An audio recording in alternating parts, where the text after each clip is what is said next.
decisão do STF de impedir a reeleição de Davi Alcolumbre e Rodrigo Maia. Eu vou dar uma pequena lida aqui no que aconteceu, para vocês ficarem por dentro, mas basicamente com um placar apertado de 6 votos contrários versus 5 votos a favor, o Supremo Tribunal Federal optou por não permitir a reeleição do presidente do Senado, Davi Alcolumbre, e nem na Câmara dos Deputados, que foram 7 votos contrários. Aí você se pergunta de quem é esse voto que votou sim para a reeleição do Alcolumbre e não para a reeleição do Maia. A gente vai saber daqui a pouco. O placar foi mais ou menos assim. Na reeleição para o Senado, Gilmar Mendes, Toffoli, Nunes, Marques, Alexandre de Moraes e Lewandowski votaram a favor. E contrário, Marco Aurélio Melo, Carmen Lúcia, Rosa Weber, o Barroso, o Fachin e o Fux.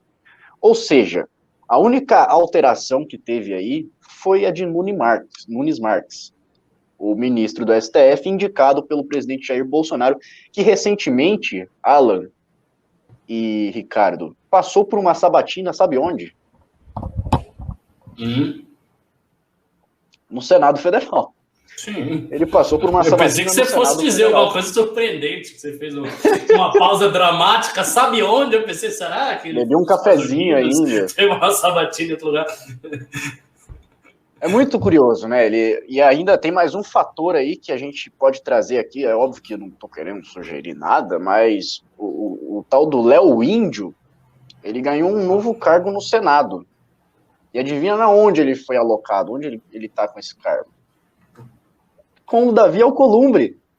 Olha que legal. Olha que bonito isso. Então o cara passa pela sabatina do Senado, ele é nomeado, entra no STF como ministro, e aí depois ele vota a favor da reeleição do presidente do Senado. É um tanto quanto estranho. Mas antes da gente entrar nisso, eu quero aqui aproveitar a mente do nosso advogado Alan Egami. Eu quero que você esclareça para todo mundo, Alan, por que seria ou não inconstitucional a reeleição de Maia e Alcolumbre. Bom, a gente tratou um pouquinho disso aí na sexta-feira, né?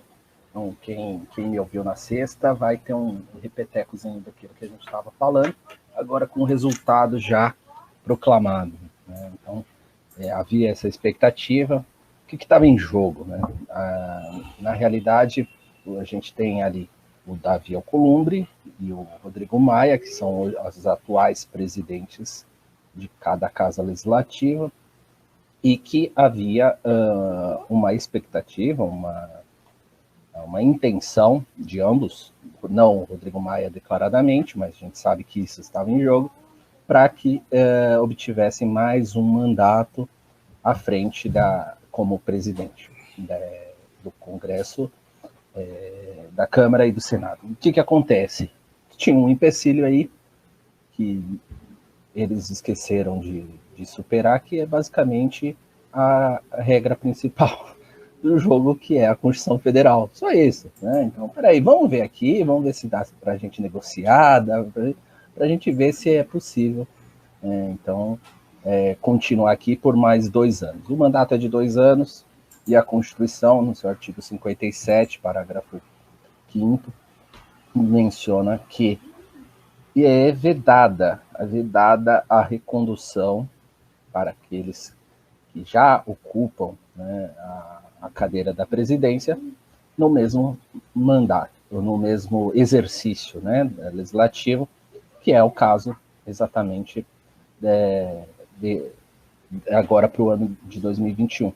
E com base em algumas interpretações um pouco heterodoxas, se sustentava que os outros poderes dispunham, né, de a possibilidade ou alternativa de se reconduzir no cargo, e por que não? Né? O legislativo não poderia também, porque ele não gozaria desse privilégio ou dessa mesma regra para todos. Simplesmente porque a Constituição veda expressamente essa possibilidade. Então, não é a questão de se aplicar uma norma de integração, uma interpretação extensiva né? Porque onde a Constituição diz que não, é não. Não cabe você fazer esse complemento, ela não é omissa nesse sentido, né?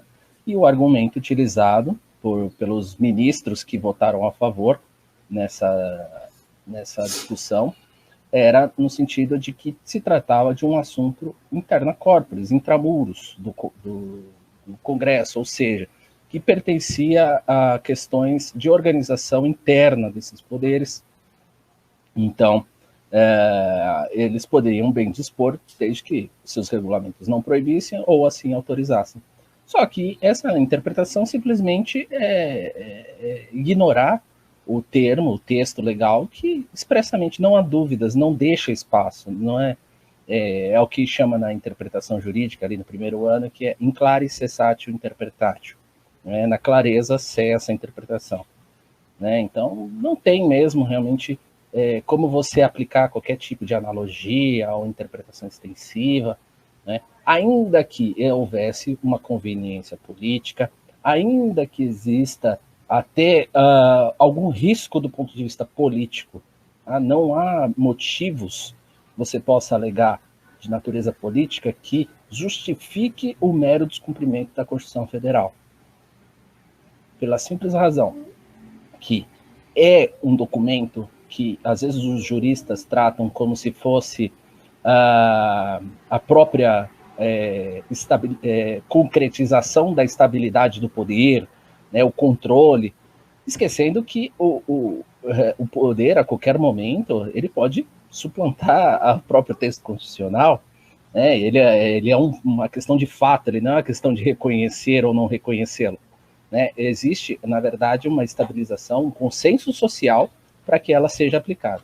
E a partir do momento que determinados agentes ou personagens da política reconheçam a possibilidade de descumpri-la, você coloca em risco a própria ordem social. Ainda que se fala, não, mas isso é no jogo político, não tem consequências. Não é. Existe a questão psicológica, existe a questão realmente do discurso, né? Então, se você relativizar o texto constitucional, né, nesse sentido, não é uma questão de abrir interpretações, é sim relativizá-lo para uma vontade pessoal, você abre espaço para qualquer tipo de ilegalidade, ou ilegalidade não, porque aí você está tratando de um poder que ele exerce independente de um texto, né, de uma regra ali estipulada. E aí vira o jogo de forças, e aí você pode realmente ocasionar a ruptura do tecido social e até possibilitar a instauração de uma nova ordem, né? Então, é muito perigoso, assim, é muito grave que se faça um jogo político com um ponto tão sensível que é cumprir ou descumprir. Já aconteceu isso anteriormente, não é novo, certo? Aliás, o Lewandowski já fez isso, o Barroso já sufragou ali um texto legal, ele retirou para dar uma interpretação, mas assim, isso é uma licença para que qualquer coisa possa ser instaurada no país. A Constituição, às vezes o pessoal interpreta ela como se fosse absoluta. Ela não é absoluta, ela depende de pressupostos que, nesse caso, estariam em risco, né, para a realmente manutenção daquilo que a gente espera.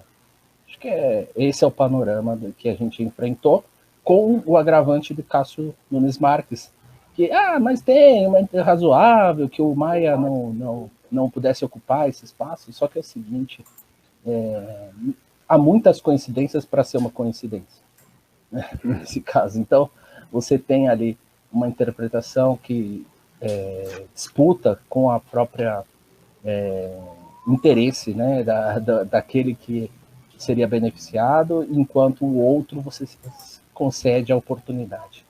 Assim, ainda que não se possa falar que ele teve ou um benefício ou presta algum favor, que de fato, logicamente, ele deu um voto justificado, né, que elimina ali as suspeitas, mas que é uma coincidência das mais estranhas e daquelas muito favoráveis àquele que nomeou, realmente é muito estranho.